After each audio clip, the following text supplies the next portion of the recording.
langsung ke Instagramnya di mpl.id.official atau kalian spam kolom komentar dengan tim yang kalian dukung ya. Nah, itu dia. Kalau misalkan EVOS berarti EVOS Roar, kalau Aura berarti Aura Fire. Aura Fire. Iya. Aura Sekarang kan udah ada Fire. stiker masing-masing. Iya. Kan. Benar. Bisa digunakan juga gitu. Oke lah kalau itu jadi teman-teman semua sesaat lagi kita akan langsung melihat bagaimana di game yang pertama, di match yang pertama untuk hari yang ketiga MPL Season 7. Jadi buat kalian langsung aja banjirin kolom komen kita dengan emot tepuk tangan sebagai bentuk dukungan terhadap seluruh tim dan juga seluruh player yang berlaga di MPL Season yang ke-7.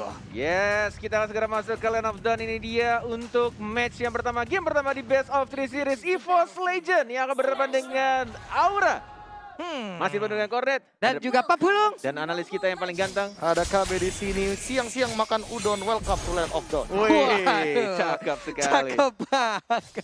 Alright, kita akan melihat di sini untuk landingnya Clover yang memakai one-one-nya. Oke. Ya, one-one-nya pasti di Clover sih. Kalau kita ngomongin masalah lapu-lapu kemarin anti-match itu super powerful banget untuk teamfight. Tapi asal posisinya jangan terlalu terlalu offside. Mungkin dia bakal dapetin momentumnya. Oke. Baiklah. Makanya ini mungkin aku kayak tadi sempat bilang kan, kayak ini lapu-lapunya ini yang bakal jadi penyelamat bagi EVOS Legends nantinya. Oke, dan Tigreal juga agak bermain ini ya, mulai mencari tadinya mungkin dia akan ngeganggu ke arah orange buff, tapi dia tarik lagi. Masih benar-benar sama-sama bermain berhati-hati. Oke, Apa? sementara untuk Clover juga di bagian top lane sana masih standby sendirian aja. Hanya saja Luminer, what happened with you? Cukup offside tadi sendirian aja. FIFA RRQ ya lawannya EVOS, nggak apa-apa. Yes, tas lakukan Godiva.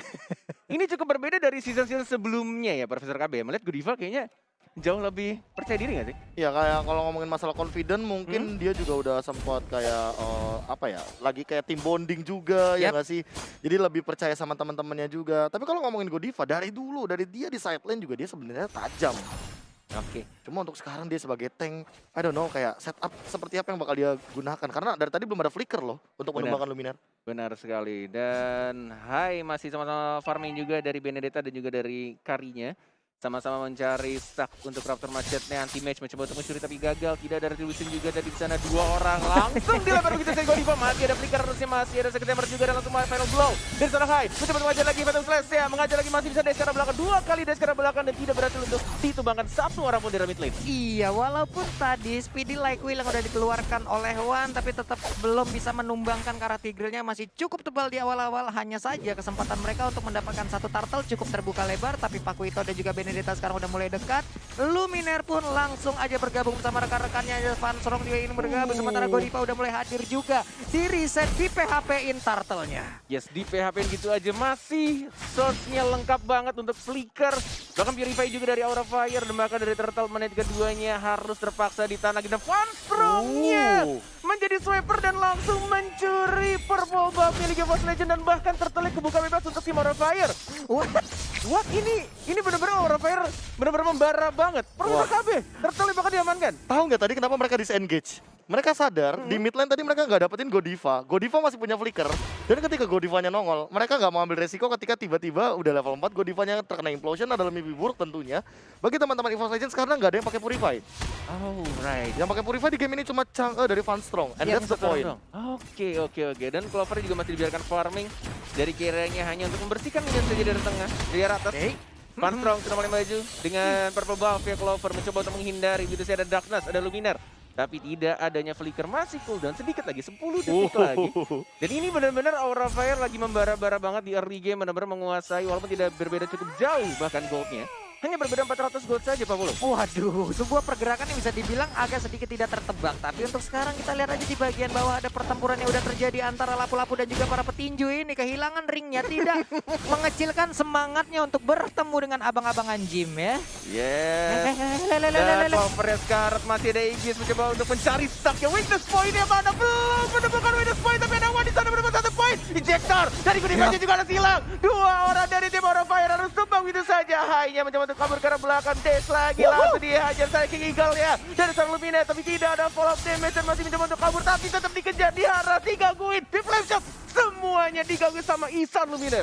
Sebelumnya ternyata belum juga bisa memberikan sebuah efek yang maksimal terhadap Benedetta, tapi dia masih bisa kabur. Tapi untuk sekarang udah ada sebuah serangan lagi, Darkness harus pergi, untungnya Guiding Wind. dipanggil. Piwit langsung datang seperti itu aja. Benar sekali. Itu dia salah satu keunggulan dari Hero Matilda. Bisa memanggil kawannya dengan mudah sekali siulan. Langsung di guiding win. Langsung bertemu lagi. Langsung diselamatkan. Bener Bapak, bagaikan tim SAR tadi itu ya untuk Matildanya bisa langsung menyelamatkan rekannya. Tapi di awal-awal sepertinya untuk apa ya? EVOS Legend juga perlahan tapi pasti menemukan bagaimana pola permainan untuk karinya bisa memberikan damage yang cukup banyak terhadap player dari Aura Fire.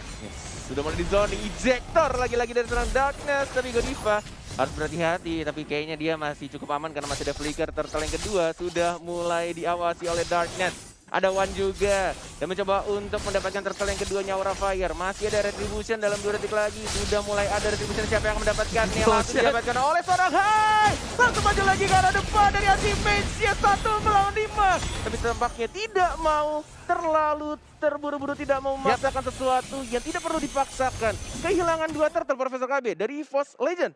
Ya ini kayak setup yang dari awal udah dibuat sama EVOS Legends benar-benar dimakan malah sama Aura Fire. Tapi permasalahan utamanya adalah zoning out dari EVOS Legends ini terlalu kuat. Mereka punya Matilda dan juga Jawhead yang akan sangat mudah untuk melakukan pick off. Nah ini yang harus diperhatikan juga sama Aura Fire, bahwa mereka setup team fight-nya itu kuat, tapi mereka nggak boleh keculik satu-satu. Sementara EVOS Legends kuat banget di pick off-nya. Oke, Anti-Mage di bagian bawah belum kelar-kelar ya. 2 abang-abangan yang sering ada di gym tapi di bagian tengah juga.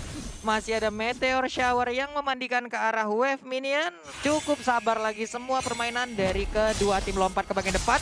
High-nya Phantom Slash nggak terkena tapi dipanggil lagi. Ini benar-benar salah satu hal yang cukup menyebalkan ya. Kalau misalnya kita bertemu dengan Chang'e. Dengan Meteor Shower bisa langsung membersihkan minion, agak sedikit sulit juga untuk nge-push kalau Chang'e-nya masih hidup, masih ada ultima juga dan bahkan oh my god, sakit explosion dan kali ini digagalkan oleh seorang Godiva. Cantik sekali permainannya, Luminaire yang mencoba untuk dibanding slash tapi masih bisa mundur ke arah belakang dan pastinya masih bisa survive di arah mid lane. Wow, ada satu Secret Hammer terlebih dahulu tadi sebelum Implosion keluar. Hilang sudah Jawhead di bagian tengah, ingin menginitiate malah terinitiate. Hilang sudah. Dan ini dia itemnya, Profesor KB. Ya, aku melihat Van Strong udah jadi glowing one aja tuh sebenarnya udah ketar-ketir juga lumayan by the way. Tapi kalau misalkan untuk jadi Ice Queen one lagi, ini yang harus lebih diperhatikan adalah pergerakan dari One dan juga Clover-nya. Oke, sudah ada 4 orang di bawah Papulung, tapi tidak terjadi ganking, ternyata masih bisa untuk merelakan saja turret pertamanya di arah bottom lane. Iya, tadi crossbow tank-nya dikeluarkan tuh sepertinya nggak bakal ada yang tumbang, tapi untuk sekarang sakit banget perutnya, rusuknya, tulang punggungnya, dipukul semuanya, retak langsung untuk One. Dan turtle nih ya, sementara itu diamankan oleh EVOS Legend untuk turtle pertamanya di turtle terakhir juga. Walaupun ini turtle 2-nya ya, dari turtle kedua dan pertama diamankan Aura Fire, tapi ternyata goldnya tidak berbeda cukup jauh. Masih bisa diimbangi oleh tim EVOS Legend dan bahkan One-nya kali ini di knock strike. Diselamatkan, nggak bisa, ternyata di flicker dan langsung ditonjok lagi jab oleh seorang Paku itu. Itu luar biasa, jab, hook, uppercut, semuanya masuk ke arah Kari. Belum lagi tadi di bagian belakang. Udah ada Meteor Shower yang on point banget, mandiin ke arah Karinya. Di bagian atas Anti-Mage pun udah nggak bisa lagi melawan ke arah beberapa player dari Aura Fire. Sementara itu di bagian bawah Kabuki sedikit lagi HP-nya, ini dia udah ada crossbow tank. Menghilang sudah kepalanya di panah-panah Vertigo sudah pasti. Didorong tapi Anti-Mage mulai dimandikan. Anti-Mage-nya udah mulai terbakar. Mau gocek kemana lagi? Selamat untuk sekarang. Yes, masih bisa bersembunyi di arah bush dari top lane, tapi Anti-Mage tidak mau pulang tampaknya, mencoba untuk meng-baiting. Mencoba untuk nge-baiting lebih tepatnya. Ada Darkness juga yang mungkin akan melindungi di sini, mencoba untuk membersihkan. Tidak mau kehilangan turret, masih ada ultimate, dilempar balik. Nggak sengaja sebenarnya itu. Dan di arah mid lane-nya bahkan Ihsan Luminaire yang baru saja sembuh dari COVID-19 masih bisa untuk mendapatkan 1 point kill. Dan langsung digocek dengan menggunakan guiding queen Ihsan Luminaire. Luar biasa, ini dia Ihsan Luminaire yang pastinya bisa memberikan impact yang cukup baik untuk EVOS Legends. Sementara Phantom Slash dikeluarkan lagi di bagian mid, udah disedot lagi darahnya. Darkness numpang lewat di bagian bawah. Mereka melakukan initiate terhadap inner turret yang ada di bottom lane. Wow, ini mulai dirontokin pelan-pelan Profesor KB dari mulai turretnya dari EVOS Legends. Ini luar biasa sekali melakukan split push. Gimana, apa yang harus dilakukan Aura Fire? Ini memang, aku kan sempat bilang tadi ya, kalau kita ngomongin masalah Benedetta, ini masalah hero yang milih banget. Dan dia akan sangat kesulitan kalau ketemu sama Marksman. Tapi ini 2, jadi kayak double trouble banget untuk seorang Hyde. Dan mid-nya mau nggak mau hanya bisa dimanfaatkan sama Van Strong. Dan memanfaatkan dari Meteor Shower, Shower-nya aja. and that's it. Oke, Lord sudah muncul. Masih berwarna ungu, masih belum ada skill tambahan dari Lord-nya. Sudah level 13 juga dan melihat itemnya.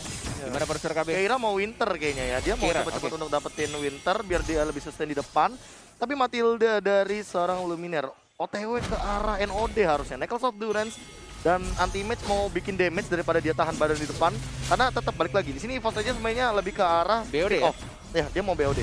Waduh, langsung Oke. BOD aja. Dan langsung ke arah Lord yang pertama. Sudah mulai di kontes. Ada tim dari Aura Fire juga dan nampaknya di PP begitu saja Darkness-nya. Dia kali ini diincar. Masih ada flicker ke arah belakang. Dari serang One-nya maju ke arah depan juga. Dan mencoba untuk Striking Eagle-nya lebih ke arah Kabukinya. Sendirian di arah sana. Dan tiba-tiba ada defense yang mulai masuk di arah belakangnya. Terkena stun. Tidak ternyata masih bisa untuk dihindari. Tapi Godivanya sangat amat low. Dan Karinya juga sudah mulai mendapatkan 1 point kill. But meanwhile di arah mid lane-nya hanya harus tumbang double kill dari Clover yang bukan bunga-bunga Clover.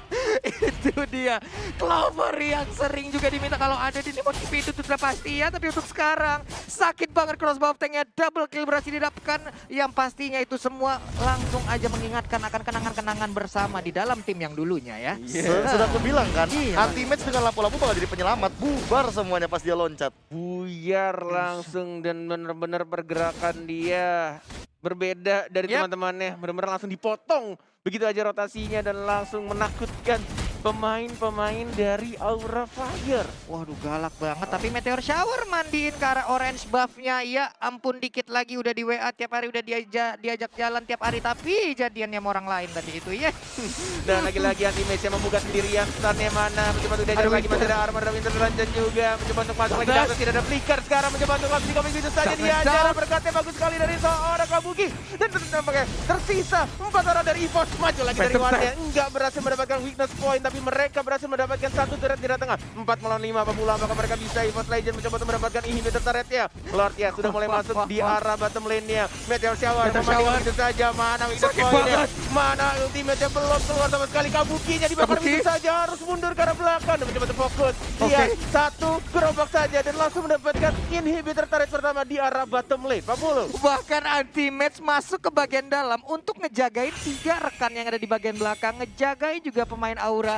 Tidak bisa maju karena inhibitor turret dilemparin 2 pedangnya, sakit banget. Iya ampun, 2 sisi langsung sobek. Sementara untuk Kabuki di bagian atas terkena sebuah sabetan aja dari Luminaire, itu udah berasa banget damage-nya.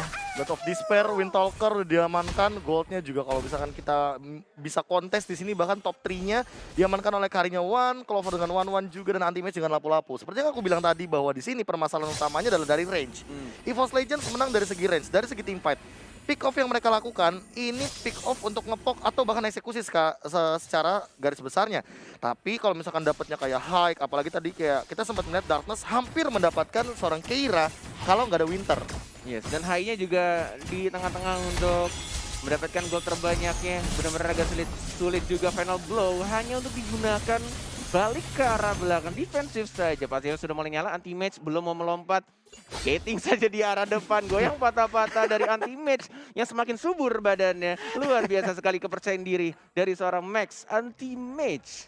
Udah nggak berasa kayaknya damage yang akan dikeluarkan oleh Aura Fire Divine karena Glaive? pede banget. Tapi itemnya ini gimana Bung Kabir? Ya Luminaire tiba-tiba langsung ke arah Divine Glaives ya. Aku nggak expect bahwa mereka nggak main yang namanya Life Drain untuk meminimalisir mungkin spell flame yang dimiliki sama Keira. Sementara Keiranya kan udah Winter. Dia juga OTW untuk Dominance Ice. So Clock of Destiny-nya dia nggak bakal disinergikan dengan Lightning Truncheon. Tapi dia bakal ngambil mana dari 1 buah Dominance Ice. Sehingga One dan juga Clover nanti akan diminimalisir lagi dari attack speed. Second Hammer masih ada Guiding Wind lagi-lagi diselamatkan oleh seorang Luminaire. Menunggu untuk 1 menit, Lord yang kedua akan muncul. 40. Ini Kairan, wehey, teleport dia menghilang sudah di dalam rumputan ya, cukup pasif lagi permainan. Hanya saja 1 inhibitor turret yang dimiliki oleh Aura Fire pun udah runtuh. Benedetta pun udah berada di bottom lane untuk menghilangkan 1 wave minion. Jauh headnya udah melihat dari kejauhan. Tapi ada Tigreal yang bersembunyi di balik rumputan, jangan kelamaan gatel entar kena rumput-rumput ya. Yes. 14 menit pertandingan sudah mulai berjalan. Kasihan tuh Hilda. Dan hanya ada 12 poin kill yang terjadi. Ini benar-benar definisi dari mereka benar-benar fokus untuk dapetin turretnya, tidak mau mengincar killnya. Dan bahkan ketika team fight terjadi, apakah di sini anti-match akan tertumbangkan, masih ada flicker juga. Dan malah dimajuin, enggak takut diincer juga sama Darkness ya, tapi belum ada asap force yang digunakan oleh seorang Darkness dan lebih memilih untuk mendapatkan satu orange buff ya anti-match. Lu majuin gua majuin balik bro. Lo maju gua lompat, lo nya bubar, buset dah. Ini sekalinya lompatan dari lapu-lapu, satu kenyamanan rada tremor ini kalau ngelihatnya. Sementara itu di bagian tengah Godiva masih santuy ngedorong lagi Secret Hammer Wave, minion pun menghilang tapi di bottom lane Benedetta masih sendirian aja, 3 player di bagian tengah, Ejector dilempar lagi ke kerumunan temannya. Nah lo jangan deket-deket gue, tapi untuk Darkness masih ingin lebih, Smart Missile dikeluarkan. Udah ada solo pet juga, tapi ternyata untuk sekarang masih santuy, tapi untuk lu baik banget. Udah mulai pertempuran, udah mulai pecah, tapi Lordnya berhasil diambil oleh Wah di bagian belakang. Meteor Shower langsung dikeluarkan begitu aja dimandiin, tapi anti-match masih bisa bertahan, gak ada yang tumbang. Enggak ada yang tumbang seperti yang aku bilang sebelumnya. Hanya ada 12 poin kill dan ini mereka setiap team fight selalu bisa bertahan, selalu bisa saling mengcover satu sama lain. Entah mungkin dari immortality-nya, bahkan juga tadi belum pecah dari seorang Darkness-nya. Ketika dari Von Strongnya mencoba untuk mandiin, tapi kayaknya ini terlalu tebal juga dari seorang Jawhead-nya. Dan benar-benar nggak semuanya masuk damage-nya ke arah seorang Jawhead. Ini akan sangat berat menurutku. Profesor KB ada 2 marksman dari tim EVOS Legends dan ini sudah menunjukkan menit 16. Ya, entah kenapa semenjak tadi Clover dapetin double kill ke arah Hike juga, ini jadi satu momen yang manis banget bagi EVOS Legends karena scalingnya mereka itu scaling marksman. Jadi lebih mengerikan daripada scaling Alice. Walaupun kita tahu sendiri Alice kalau misalkan diving ke 2 marksman kayak gini akan lebih matikan. Yes. Okay. Oh, lihat di sana combo snake video yang dilakukan oleh seorang Tigreal, tapi tidak bisa mendapatkan satu orang pun dan justru malah satu orang dari seorang kiranya yang harus ditumbangkan. Dan bahkan Lordnya tiba-tiba lompat ke arah tengah, mencoba untuk fokus mendapatkan Immortal Turret-nya. Luminera di arah depan mencoba untuk nembein dari Meteor Shower-nya, masih cukup tipis, masih ada Guiding Wind harusnya. Belum ada yang dibuka lagi menuju ke arah atas karena minionnya sudah mulai masuk. Super minion di arah top lane-nya. Clover fokus. Belum ada yang berani buka, 24 detik lagi untuk carry-nya kembali hidup, sudah mulai masuk semua minionnya dari atas, tengah, bawah. Siapa yang akan dibuka nanti match menjadi orang yang paling depan mencoba untuk maju. Dikagui dari Aija dan bahkan kita lihat di tangan dari Godiva aja belum sempat di pop up. Final blow-nya juga gak bisa. Double kill seorang wow dari EVOS Legends. Kemenangan di depan mata dan ini dia untuk game yang pertama EVOS Legends. 1-0 untuk EVOS Legends. 2 marksman works banget. Bahaya sih. Works, dan bahkan ketika aku bilang untuk Aura Fire di early game-nya mereka megang banget, tapi kenapa ketika mereka mendapatkan early game yang cukup enak